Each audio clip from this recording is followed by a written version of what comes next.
Yeni bir eğitimde kaçmak ya hocam. Bir koylarına bıraklan evet bitmedi. Ben ya kızımın toyunu kımsam yeni bir eğitimde bir dastıkım yığıldı kaçmak de boyladı arkadaş.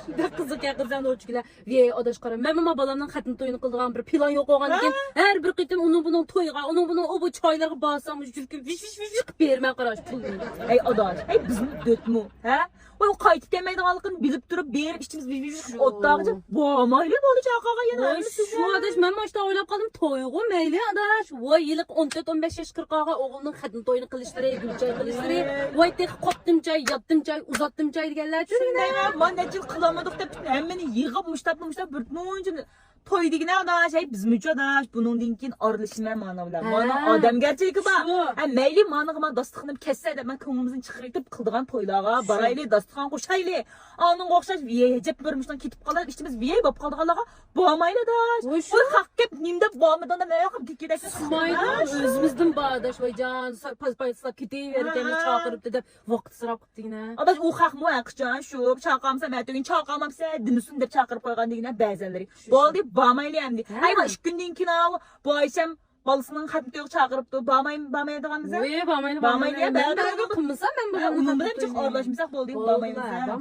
Vaqt sırapçılıq vaqt qomayını pul. Bağmaydıqam oldu hamsa. Maqul. Qımınçı da.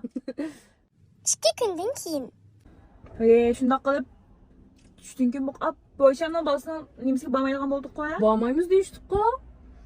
Degan adaş. Kunda olar. Çürüşüp qaldıq adamlar tursa. Oy ben şu oyuluş kaldım qara. Adatda uçraşmayla başqa bir toy tökkem. Ulan mitingə bolsaq bir yüzlük adamlar yüzlüğü qarab qalmış. Qoqalamız mı? Bor qoyumuz Bunun üstüge o birinin ağzının bizimiz yürüyor kadar kapılar. Ay bu kendin bu. Dip kesemler biz yok diyemedim adamlar.